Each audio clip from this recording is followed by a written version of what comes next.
سؤالك يا ماما. خير يا حلويات يا اختي؟ حفظت. طيب مبروك، يعني اسمع لك؟ ماشي. ولو ما عرفتيش؟ لو عرفت هديكي 50 جنيه. ماشي. طيب يلا. لا هاتيها مش اما نسأل الاول، نسأل وبعد كده نشوف الحل بتاعك ايه. تمام. قولي لي، لعبت مصر دور هام في حفر عشرات الابار في دولة اسمها ايه؟ كيمياء. كيمياء اسمها؟ لا فيزياء. دولة كينيا يا بنت، دولة كينيا. يبقى لعبت دور مهم، مصر حفرت عشرات الابار في دولة كينيا. تمام. طب السؤال اللي بعده، من الجبال البركانية التي نشأت بعد الثورانيات البركانية، يعني قامت حاجات بركانية في العالم، منها بعض الجبال تكونت. زي قولي لي 3 جبال كده. عارفاها، كيمياء وضها كنز في برج وكل مانجا. يا ما شاء الله. هو انت بقيتي الدرس اتنقل من المطبخ والمطعم بقى في عند حلواني ولا عند فكهاني؟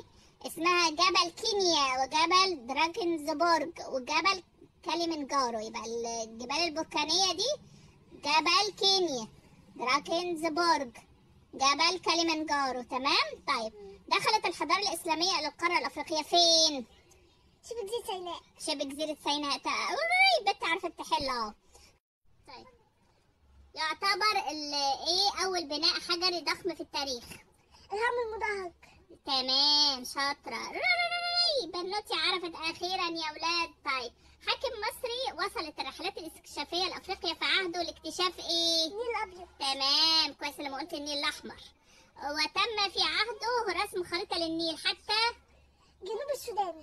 السوداني. لا ليبيا بت في المحمص. جنوب السودان. هو مين بقى؟ أم علي. أم علي. أم علي. مش بقولك في مطبخ يا في مطبخ يا في محمصة يا في مطعم اسمه محمد علي، اللي عمل الاكتشافات دي محمد علي. طيب السؤال اللي بعد، تشرف قارة أفريقيا على موقع استراتيجي يقع في النص الكرة الغربي، هو مين؟ مضيق طارق. مضيق جبل طارق. مضيق ما جبل حد اسمه طه عنده مضيق كده. مضيق جبل طارق. ماشي. ساهمت مصر في إنشاء سد أوين بدولة أوغندا، بينما أقامت سد صنار على النيل الأزرق بدولة السوداني برضو؟ لا اللي بدولة السودان. يرحمكم الله. طيب عبد أهل إيه؟ كوش بعض المخبوزات المصرية القديمة، منها إزيس وأزوهيس وهات.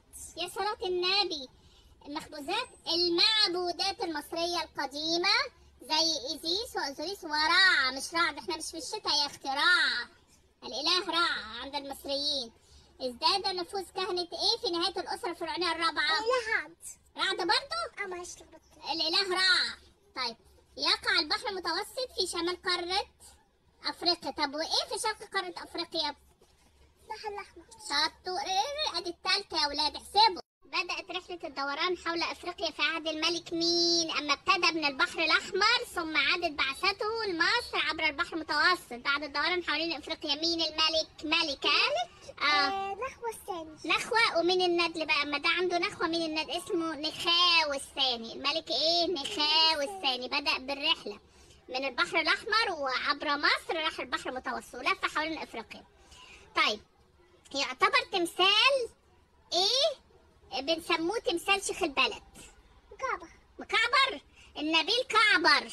طيب هسألك سؤال، يعتبر تمثال النبيل كعبر حاليا تمثال ايه؟ يعتبر تمثال ايه؟ مش عارفة يا لهوي ياني. ما احنا لسه قايلين لا في امل يا بنتي، احنا لسه قايلين. ما قلت لي مكعبر. يعرف تمثال النبيل كعبر بتمثال شيخ البلد. ماشي. لما نيجي نقول تمثال النبيل كعبر تقولي لي شيخ البلد، اما اقول شيخ البلد تقولي لي تمثال النبيل ايه؟ كعبر. فاهمه؟ طيب اقترب اليابس الافريقي من اليابس الاوروبي، فاقتربت يابس افريقيا من اوروبا عند ايه؟